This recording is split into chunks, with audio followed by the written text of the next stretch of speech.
Hello viewers, welcome back to the Moose Mobile Auto Repair channel. And today I have a 2014 Chevrolet Sonic, and it has the 1.8 liter Ecotec engine.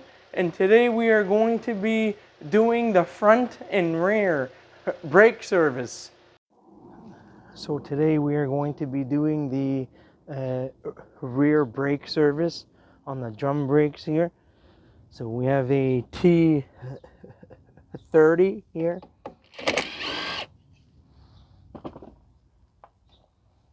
And this drum just comes out. If the drum does not come out, you can just give it a few whacks with the hammer. And in some cases, you may need to back off the star wheel adjuster from behind if you are able to. So now you can have a look at the drum. Make sure it's not badly scored or warped or anything like that. You want to check to see if there's any overheated marks. If you see any like bluish marks or anything, and you probably should go for a road test first to confirm that the brakes are okay, and to confirm that if the brakes are even worth servicing. So as long as the brakes are okay, then it's okay to service. So you want to have a look at the shoes here and make sure that you have enough friction material remaining, because otherwise it won't be worth it to service the brakes. So anyhow, usually on what I do before I service the brakes, I like to check the pistons on the wheel cylinders. You can push the pistons back a bit and they should retract back. It may be hard to see on camera, but when you push the pistons out, you should see that the piston should slowly go back out. I'm going to push it again a tiny bit. You don't want to push them too much. And you should do the same for the other side.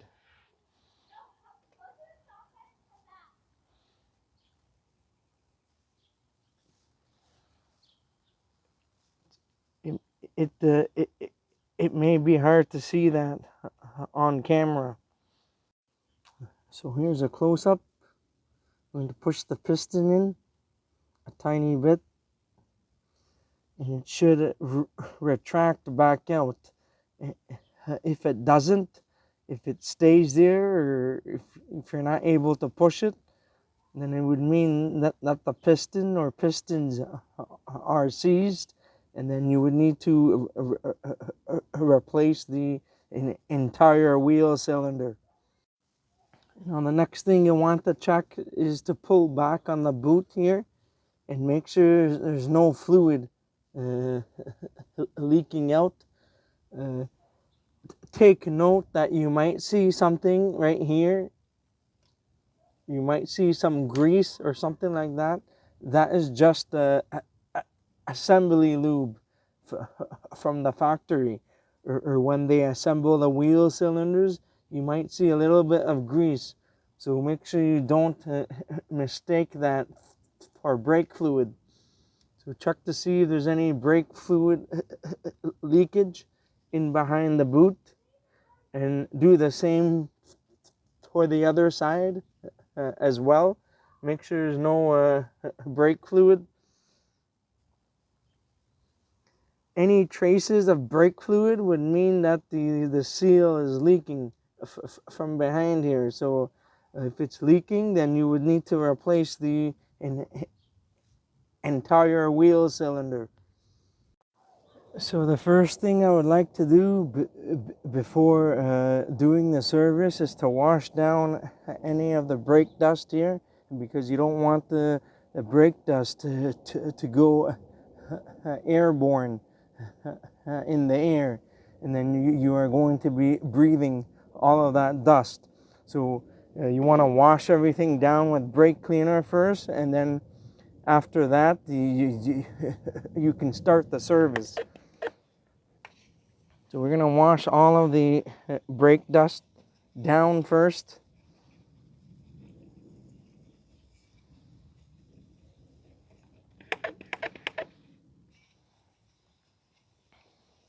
This vehicle has been serviced some time ago. I'm not sure when, but the customer requested that they want to service it again. So that's what we are going to do.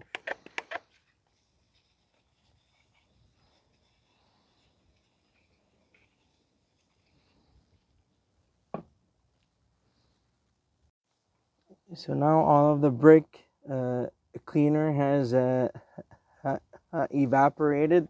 I'm using the sandpaper here, 80 grit coarse aluminum oxide.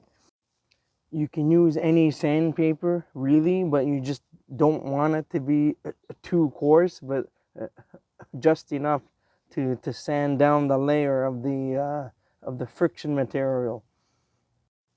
So we are going to sand down the shoes.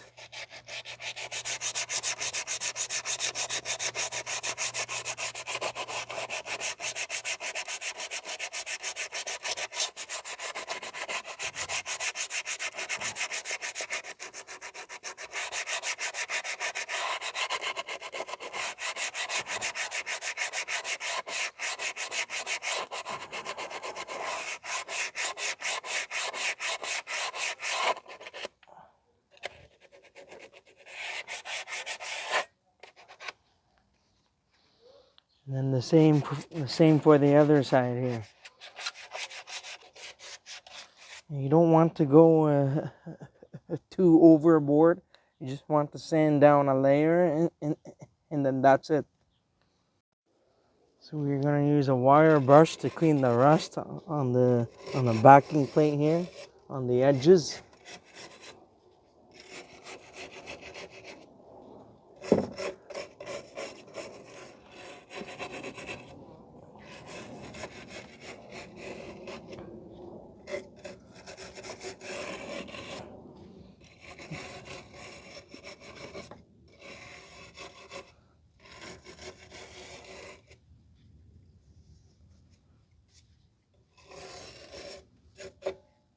In some cases, you can use a screwdriver and just scrape the circumference of the backing plate. You can use a screwdriver to go around here if you want, to get rid of all the rust.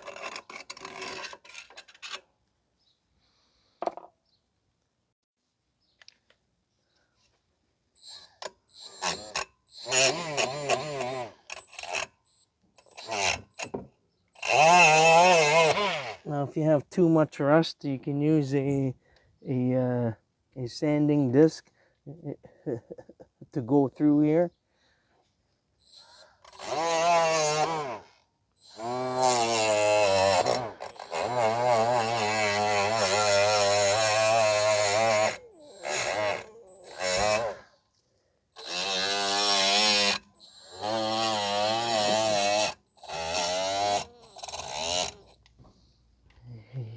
You want to do this carefully though, so you don't damage anything. So now we are going to clean the hub here.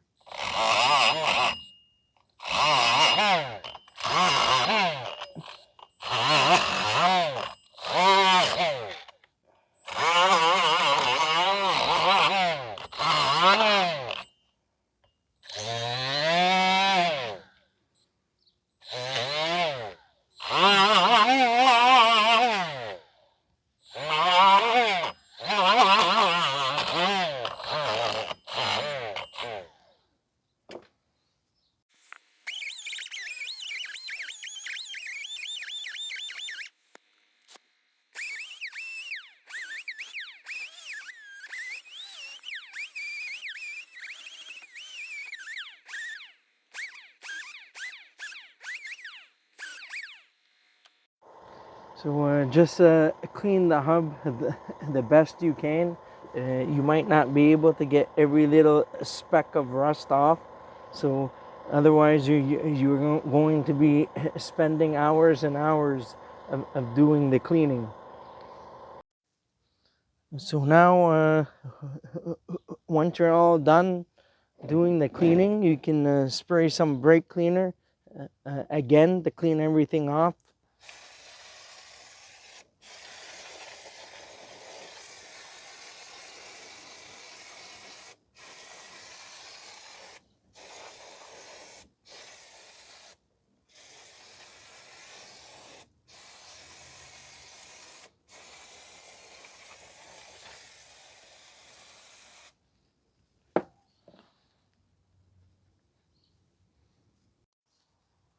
So now we are going to clean the drum now. We're just going to clean the rusts and everything. These drum brakes are not too bad at all. They are very well maintained. So there's not that much rust here. So we're going to clean the hub first, and then we're going to do the inside.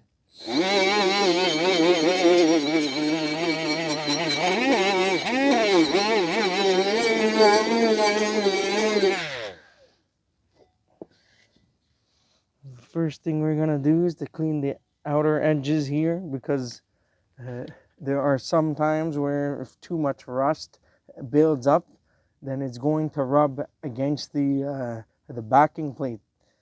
So that is in the worst case scenario. If you don't service the drum brakes, a lot of rust can build up on the outer edges, and then when you install the drum, when the drum is on the vehicle, the rust will be rubbing against the backing plate. But that's only if you don't service it for many years, and if you let the rust build up on the outer edges here. So we are going to clean that off now.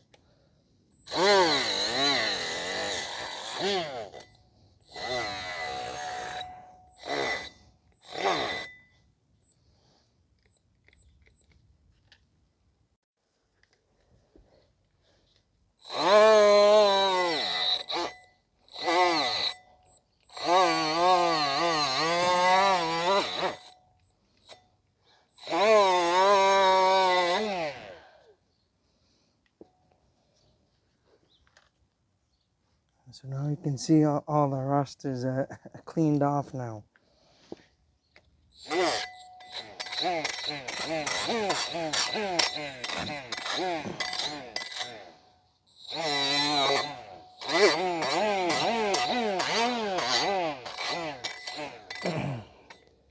I'm just doing a light grind on the other surfaces here. We're going to clean inside the hub.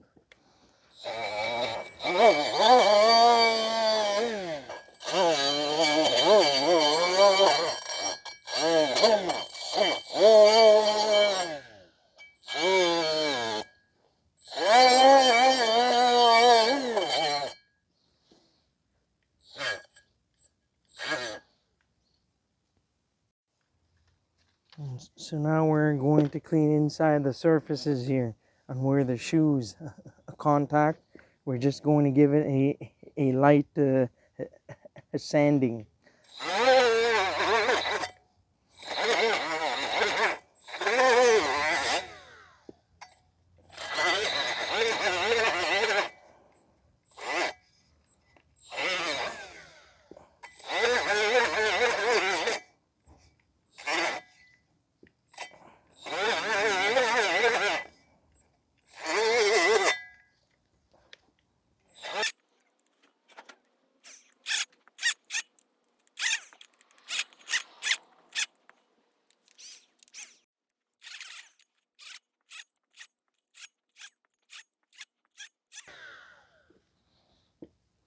Now we're just going to clean the outer surface here on the edge.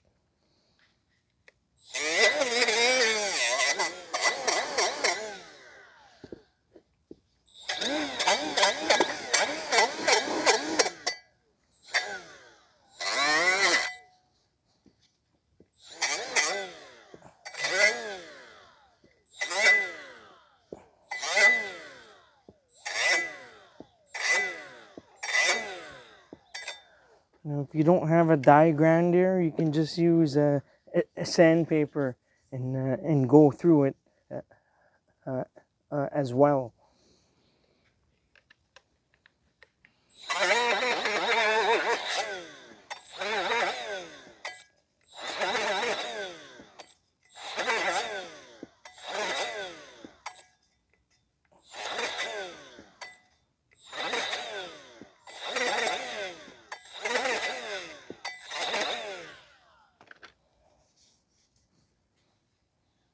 So now we're all done with the cleaning, and you can install this backwards and wash everything down with the brake cleaner.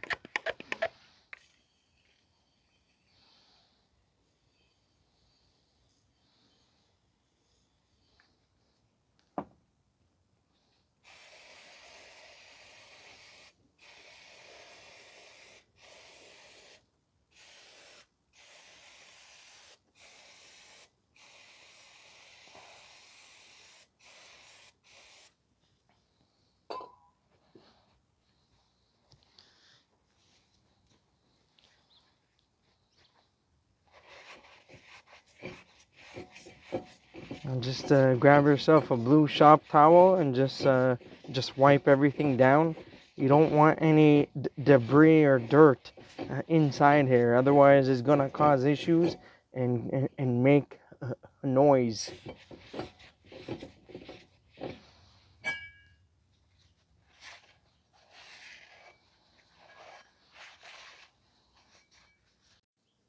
So now we're gonna spray a little bit of the fluid film here, or some type of lubricant, and spray inside the star wheel here, in which you do the adjustment. You probably just adjust it a couple of clicks or so. You don't want to do too much. This is already it's already pretty much adjusted for the most part. I'm just going to kick it up a notch or two. So now we're just going to lubricate the contact points in the back. There are 3 on each side, and you can probably spray down the springs as well, and maybe the bolts here on where the hub goes to. So you can lubricate the springs if you want. Do one on whatever you want. Carefully, you can pull back on the shoe here and lubricate the contact points. So you can lift up on the shoe and spray in behind here, and do the same for the other 2 on the same side. So we're going to do the other side.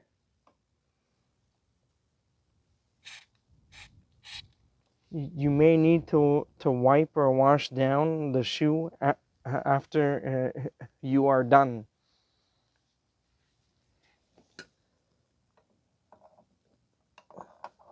The camera is a little bit in the way, so I might not be able to show you guys here.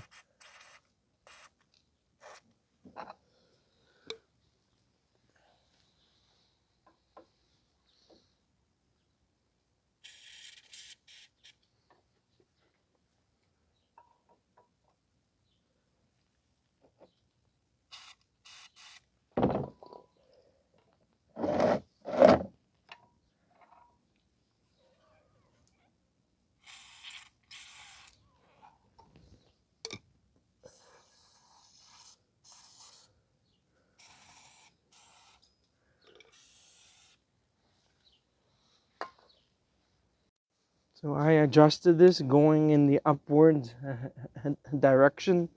So that's going to expand the star wheel so that the shoes will go outwards more. And so that will give you a slightly better brake pedal feel, and a firmer brake pedal. But you don't want to adjust it too much, because otherwise it's going to to wear out the shoes faster and possibly overheat the shoes. So what I do, if I accidentally get any lubricant on the shoes, spray some brake cleaner on the shop towel and just give it a quick wipe.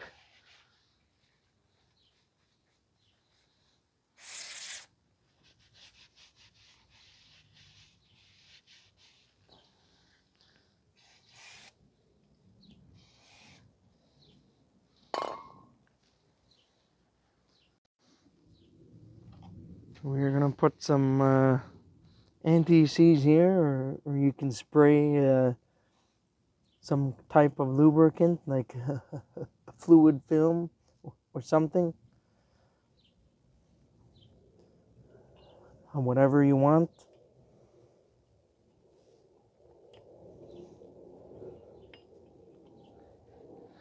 I know that some haters are gonna hate, so because most guys don't like anti-seize because it makes a gigantic mess and it attracts everything.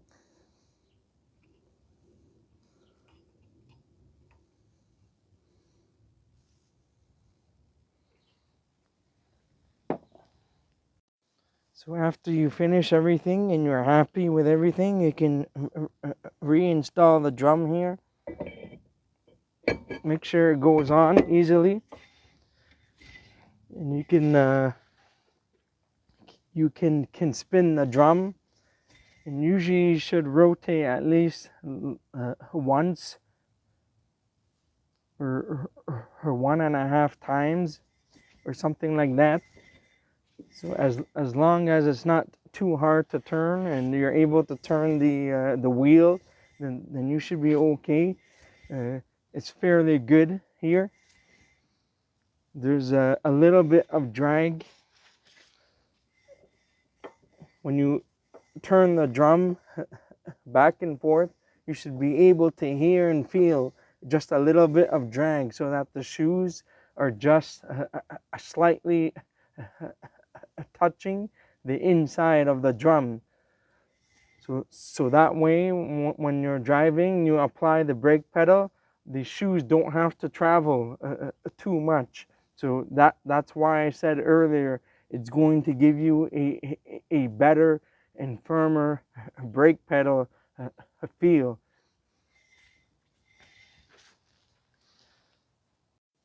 So now we're all done. We're just gonna apply some anti-seize on the T30 bolt or screw and install it back here. You don't need to tighten it too much. You want to be able to get it out in the future. Now you can spray some fluid film here, or you can put some more anti-seize on the hub so that the wheels don't get seized up. You're going to put a bit more anti-seize here, and then that should be it.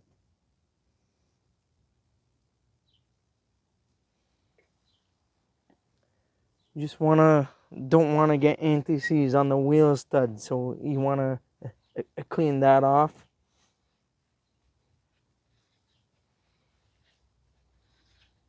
Then you should be all good to go. You can do a final spin just to make sure everything is okay. You can confirm after you're done the service by checking the parking brake. Usually there's a specification on how many clicks the parking brake should have. Probably show that later after I'm done with this, and then I'll show that after I go inside the vehicle.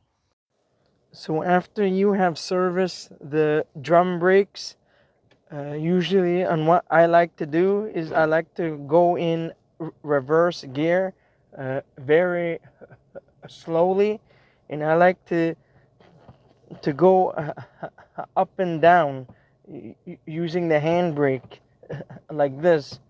So what this does is it would allow the star wheel adjuster to adjust, because the way how the mechanism works is that the star wheel adjusters, they typically work only when you go in reverse. And so when you go in reverse and lightly apply the handbrake up and down, that will allow for the brake shoes to do the minor adjustment.